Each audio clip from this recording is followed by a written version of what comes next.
Welcome back to Netrush Report, where rivalries, controversies, and emotional moments turn tennis into something much bigger than just a game. If you're new here, make sure to hit that subscribe button and ring the bell, because today's story takes us deep into the brutal reality of what tennis players are really enduring behind the scenes. It was supposed to be just another day at the Shanghai Masters, but for Holger Rune, it turned into a survival test. The Dane, drenched in sweat, sat shirtless courtside between games, gasping for breath. His skin was flushed red, his towel soaked, his hands trembling as trainers rushed to keep him hydrated. And then he snapped. Looking right at ATP officials, Rune demanded, "You want a player to die?" The moment exploded online, not just because of his words, but because he wasn't exaggerating. Temperatures in Shanghai hit dangerous highs, and humidity pushed conditions into what some experts call heat stroke territory.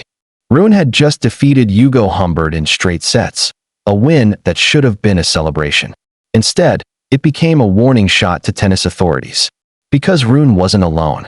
Argentine star Francisco Cumsana had already collapsed from exhaustion. Terence at Maine was forced to retire in the first round. And Hamad Medjedovic, another promising young player, suffered the same fate, overcome by the brutal combination of heat and humidity. Fans online called it inhuman. Even commentators said the ATP's refusal to enforce a heat rule for men's matches could become a scandal waiting to happen. For context, the WTA already has a heat rule in place. When temperatures cross a certain limit, female players are given a 10-minute cooling break between sets. But on the ATP side, nothing. No extra timeouts. No cooling breaks. Just grit, sweat, and the hope you don't collapse before match point. Rune's frustration hit home because he's one of the hardest working players on tour. The highest-ranked Danish player in ATP history.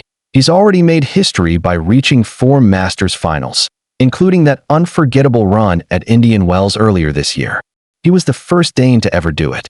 Then came Barcelona, where Rune shocked the world by beating world number 1 Carlos Alcaraz in the final, lifting his first ATP 500 title and proving he could win under pressure.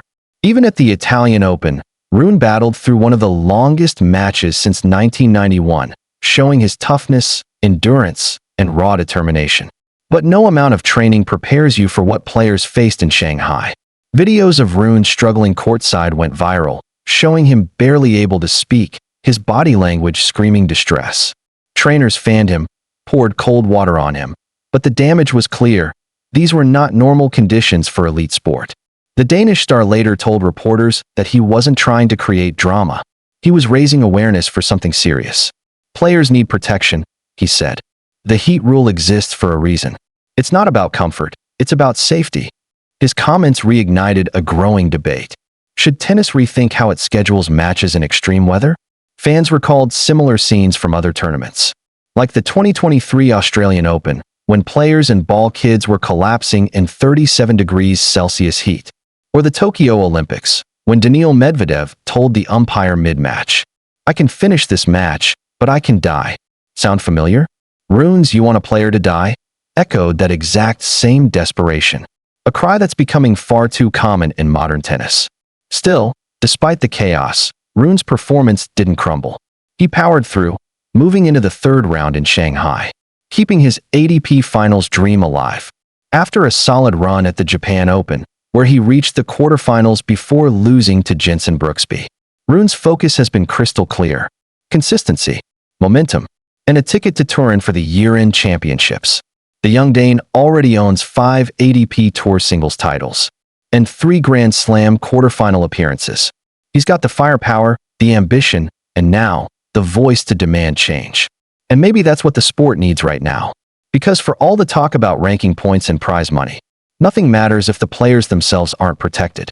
Rune's outburst might have sounded harsh, but sometimes, that's what it takes to make the world listen. He's not just fighting for himself. He's speaking up for everyone on the court. And as fans, we should be asking the same question. How far does tennis need to go before someone gets hurt for real? What do you think? Is Holger Rune overreacting? Or is the ATP ignoring a serious problem? Let us know your thoughts in the comments below. If you enjoyed this report, make sure to subscribe and ring the bell. Because at Netrush Report, we bring you the drama, the emotion, and the truth behind the headlines of world tennis. Until next time, stay cool, stay sharp, and keep your eyes on the court.